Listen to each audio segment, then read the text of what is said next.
All right, in this lesson we're going to talk about the order of operations. You may have heard the acronym Pemdas in the past, or perhaps you may have even heard GEMDOS. Basically, the order of operations is the order and the sequence in which you do various operations when you're simplifying an expression. So just to kind of review PEMDAS and GEMDOS, the P and the G, they mean the exact same thing. Basically, they mean the groupings of the numbers. So anywhere where you see parentheses or brackets or braces or absolute values, those are going to be what you do first in the order of operations. Then you move to the E. The E is going to be for exponents. So something like 2 squared or 3 to the 8th power. That's what you're going to do second. Then you get down to the MD, and the MD is very unique because you're going to do multiplication and division, but the order matters. So whichever comes first in the expression from left to right, that's what you're going to do first. So if you have both, multiplication, division, whichever one comes first when you read left to right, like you're reading a book, that's the operation you're going to do first. Another thing to know about that is whenever you have parentheses, you have to actually do order of operations within the parentheses as well. So we'll talk about that as I do some examples. But the last part of PEMDAS and GEMDOS is the AS. That means add and subtract. And it works the same way as the MD. Whichever comes first from left to right is what you do first. So let's take a look at a little review about absolute value. Because we're going to be using absolute value as we work through these expressions today. So just as a reminder, absolute value is a number's distance from 0. So this number is always going to be positive because a distance has to be positive. You don't say, I visit my grandma and she is 250 or negative 250 miles away. Distance is always positive. So for example, if I had, if negative 3 on my number line, well, the absolute value of that is going to be, well, it's 1, 2, 3 spaces away from 0. So your absolute value would be 3. So 4 different ways you could see absolute value. Let's look at our 14s below here. The absolute value of 14, well, this is the easiest one of them all because it's just equal to 14. It's always positive. If it starts positive or it doesn't start positive, doesn't matter. It's always going to be the positive number that's inside. The second one, negative 14. Again, it's negative, but we want to make it positive because it's a positive distance. Now, the third one is a little tricky, and this is where things start to get a little weird. I have a negative outside of my absolute value symbols, so I want to actually do order of operations here. The absolute values represent groupings, so I want to do what's inside parentheses first. So the absolute value of 14 is 14, but I have this negative out here. This negative is being multiplied by the absolute value. So essentially what it's saying is negative 1. There's an imaginary negative 1 out front, and I'm multiplying it by what's inside, which is 14. So my answer here is actually going to be negative 14. I know that's strange because we learned that absolute value is always positive, which it is, but when you multiply something by a negative number, it's always going to turn negative. All right, and the last one, same rules apply. We want to do what's inside the grouping first, so the absolute value of negative 14 is going to be 14.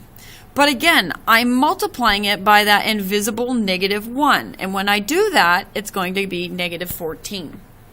So if you see anything like these last two, those are the ones that are a little bit different. You might have to put some thought into. All right, just a couple little practice problems here. When I do the order of operations within the absolute value, you can see here that my parentheses or my groupings is my absolute value. I don't have any exponents to work with. And then I move to my MD. You'll see that I have multiplication and division here, so I'm going to go ahead and simplify that. You'll notice that whenever I simplify, I always rewrite everything, showing every step. And then the last order of operations within the absolute value is my addition. So negative 6 plus 6 is going to give me 0. So I have the absolute value of 0. And we all know that 0 doesn't have a positive or a negative. So our final answer for this one is just going to be 0. Okay, and then the next one, you'll see that I have a 2 outside. Again, remember that 2 is being multiplied. But we don't need to worry about him quite yet because we need to work on everything inside my groupings. So 4 minus 2 times 5. I have multiplication first, so I'm going to go ahead and do that. Notice how I'm going to rewrite everything. Now, 2 ways you could do this. You can look at this negative as negative 2 times 5. Or you can say minus 2 times 5. Either way you look at it, it will give you the exact same answer. So I'm going to say minus 10. I want to continue doing what's inside the absolute value. So I have 2, absolute value of negative 6. I want to continue doing what's inside my parentheses. So I'm going to say 2, absolute value of negative 6 is 6. Now, I can take my absolute values away at this point, and what I'm going to do, because I know it's being multiplied, I'm just going to put parentheses, because I know that parentheses mean multiplication. And then I'm going to finish it off by 2 times 6, which is going to give me an answer of 12. Okay, so now that we kind of got the basis of absolute value, let's try some tricky examples here. The first one, all right. Feel free to go ahead and write your Pemdas or your GemDOS on the side of your paper if that helps you. And we're going to start with parentheses or the groupings. So we're going to start with our absolute value. And just like before, we're going to go ahead and we're going to focus on our multiplication first. So in Algebra 1, we do need to show all of our steps. So I'm going to show you how to do that. 4 divided by, notice how I'm writing everything down. I'm doing one step at a time. You might have the urge to skip steps, but please, please, please, please, please don't do that.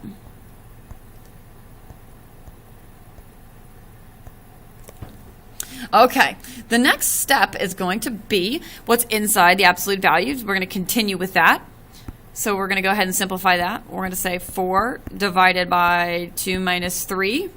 And then we're going to say the absolute value of negative 11 plus 3 squared. Again, go ahead and finish your absolute value.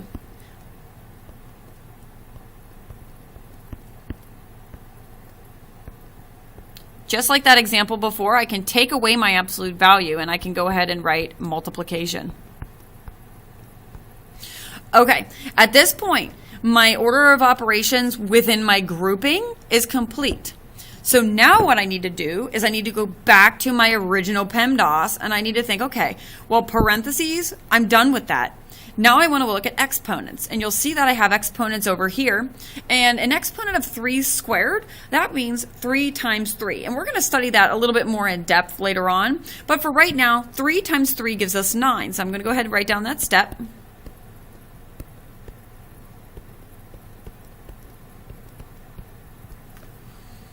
And I'm going to go ahead and keep going. No more exponents, so I'm done with my exponents. Multiplication or division.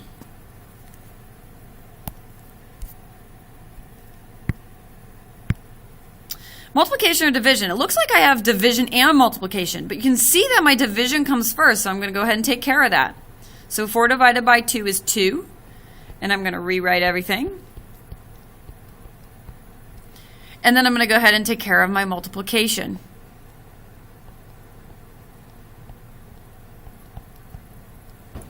All right, so my multiplication and division is done. I need to work with some adding and subtracting, which I have both. So I'm actually going to do the first one first. 2 minus 33 is what I'm going to do, and that's going to give me negative 31. I'm going to add my 9. And then the last step is just finishing it off, and if I say negative 31 plus 9 is going to give me negative 22. All right, a lot of work for one problem, but just please be advised that in algebra, I will be looking at all of your steps, so really pay careful attention to that.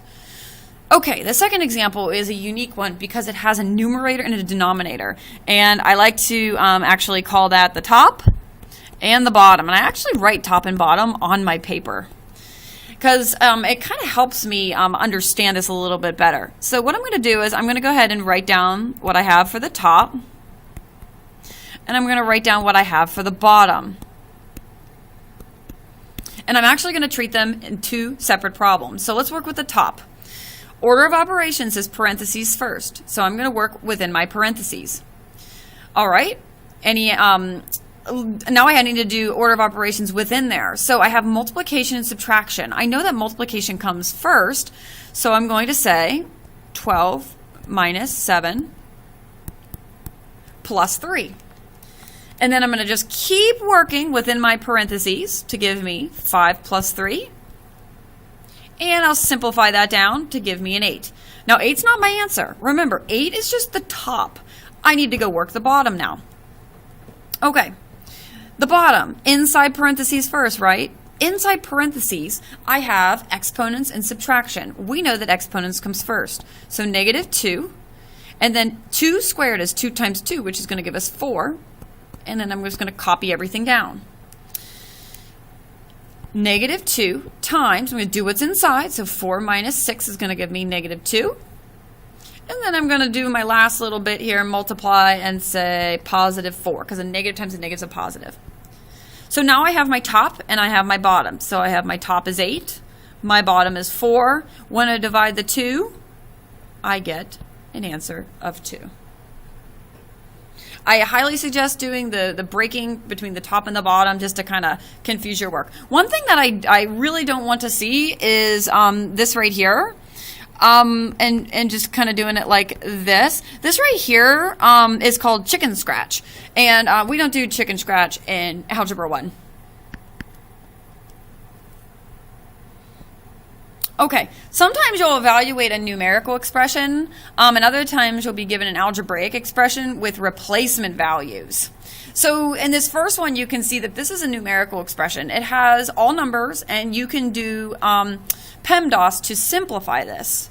But sometimes you have something that looks like this. This is an algebraic expression. I'm looking at this right here, and I have these values right here. These are called replacement values. And what they do is they actually go in, and you will take those variables. Getting a bunch of announcements. Oh, yikes. They're going to keep coming. There we go. Sorry about that. All these variables, we're going to take the A and we're going to substitute a 2 in for the A. And we're going to take the B and we're going to substitute a 3 in for B. And we're going to take a negative 1 and we're going to substitute it in for C. And you're actually going to now then have a numerical expression which you can simplify using order of operations. Let me show you what I mean. Let's do some examples. Okay, I know it says calculator up here. I'm going to show you the absolute value in the calculator in a moment, but it says evaluate using the replacement value. So here are my replacement values. And one thing to learn in algebra is that parentheses are free, and you want to use them as much as possible. So anytime that I have a letter that represents a number, which is a variable, I always use parentheses. Let me show you what I mean. B. Well, B is going to be 6, so I always put things in parentheses. It's really going to be helpful in a moment. And then I'm going to go ahead and put a 1 for my A, and I'm going to say plus negative 2. And I'm going to go ahead and simplify these. My absolute values are my groupings, so I'm going to do what's inside first. So 6 minus 1 is 5. And my absolute value of 5 is 5. And I'm going to add that to my negative 2. Remember, when we add a negative, it's really just subtracting. So in our case here, our answer is 3. All right, the second one, negative C. This is where my parentheses come in handy, because if you forget them, well, you'll forget to put this negative in here, which is really important. And I'm going to go ahead and put my 1 in for A. Order of operations says to put do parentheses first, which is my grouping, my absolute value. So I can go ahead and actually simplify my absolute value, and I can say that is just going to be 1.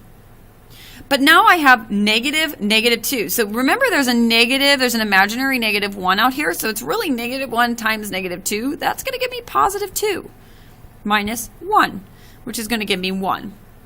Now, again, the parentheses are really important, because if you forget them, it's going to be tricky for you, because if I were to go back here, I would have said that negative, 2, sometimes people just leave it like that, and that's actually not correct. So use parentheses to help you out. All right, and the last one where we're evaluating the expression, I'm going to go ahead and I'm going to substitute my values in using my parentheses.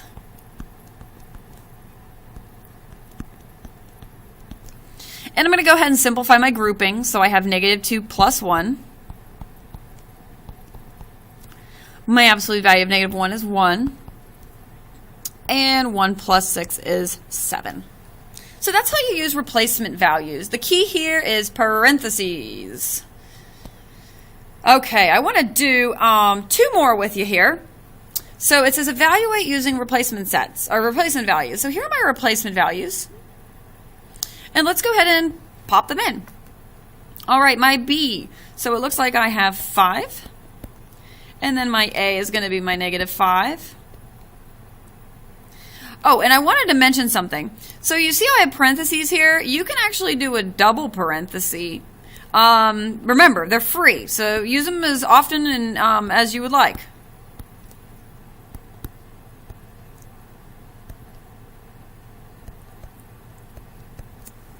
Okay, groupings. Well, I've got some groupings here. I've got -5 plus 3, so that's going to give me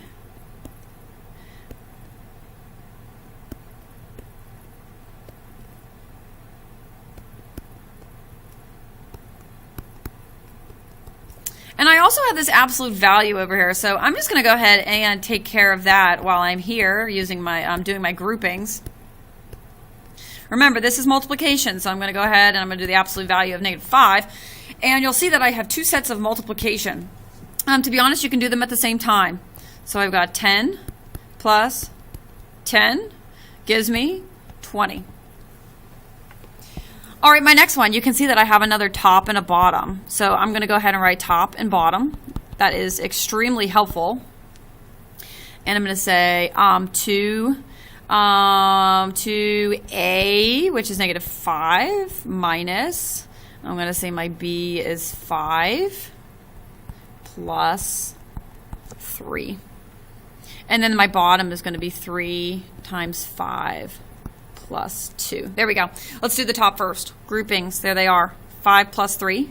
So I'm going to say 2 times -5. And then minus, that's going to be 8. You can see here I have subtraction and multiplication. So I want to do that multiplication first. So -10 minus 8. And that's going to simplify down to -18. Remember, that's not my answer. That's just the top.